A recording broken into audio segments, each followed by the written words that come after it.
এখানে আমি পেঁয়াজ মরিচ লবণ দিয়ে এটাকে পেঁয়াজটাকে ভালোভাবে কষিয়ে নিচ্ছি। তো আমি আজকে রান্না করব কাঁচা টমেটো দিয়ে, ফুলকপি দিয়ে, কাতল মাছ দিয়ে একটা ঝোল তরকারি। এই রমজানে কোনো কিছু খেতে আসলে ভালো লাগে না, তাই ভাবলাম একটু টক টক কিছু হলে ভালো লাগবে। তো সেজন্য আজকে আমি এটা রান্না করতেছি। আসসালামু আলাইকুম, কেমন আছেন সবাই? আশা করছি আলহামদুলিল্লাহ অনেক ভালো আছেন। আমিও আপনাদের প্রায় ভালো আছি। তো আজকে রান্নাটা কী করি একটু দেখুন।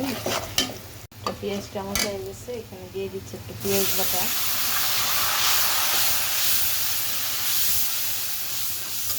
পেঁয়াজ বাটাটা দিলে তরকারি একটু কম হয়, একটু পানিও দিয়ে দিচ্ছি।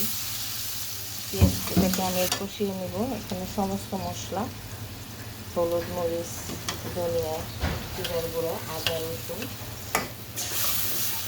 এটাকে আমি ভালোভাবে কষিয়ে নিচ্ছি। লবণ আমি পেঁয়াজের মধ্যে দিয়ে দিচ্ছি।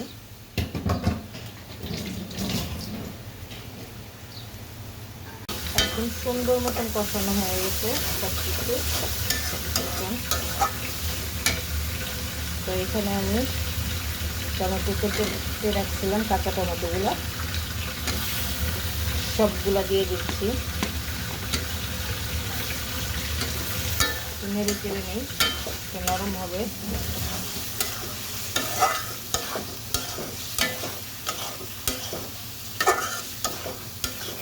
সবসময় তো পাকা টমেটো দিয়ে ঝোল খাই, আজকে কাঁচা টমেটো, আমার এমনি তো কাঁচা টমেটো পছন্দ।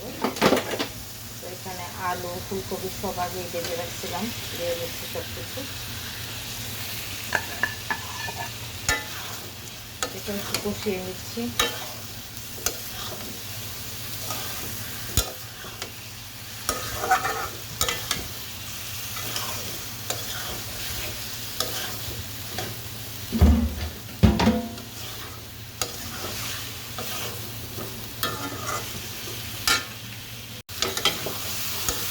ভালোভাবে কষানো হয়ে গেছে, দিয়ে দিচ্ছি পানি,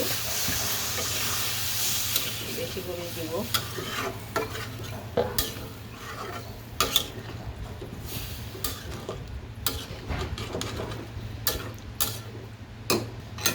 ঢেকে দিলাম।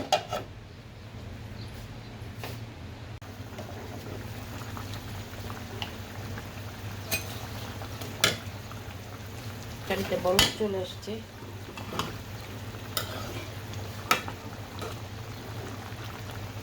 ও মাছগুলা বিসমিল্লাহ।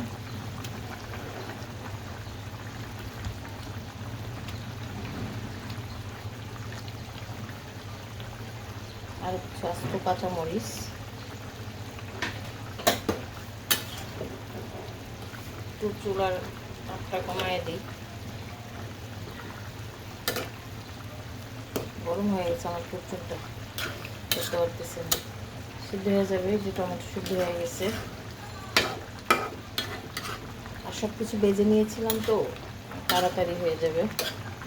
জন্য চুলার এটা কমায় দিলে হিটটা সুন্দরভাবে সিদ্ধ হবে। তো দেখুন কতটা সুন্দর হয়েছে ইনশাআল্লাহ।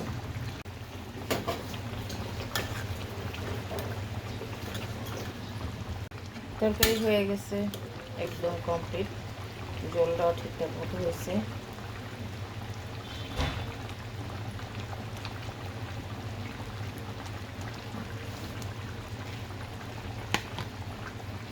নামিয়ে ফেলবো, দিয়ে দিচ্ছি ধনিয়া পাতা।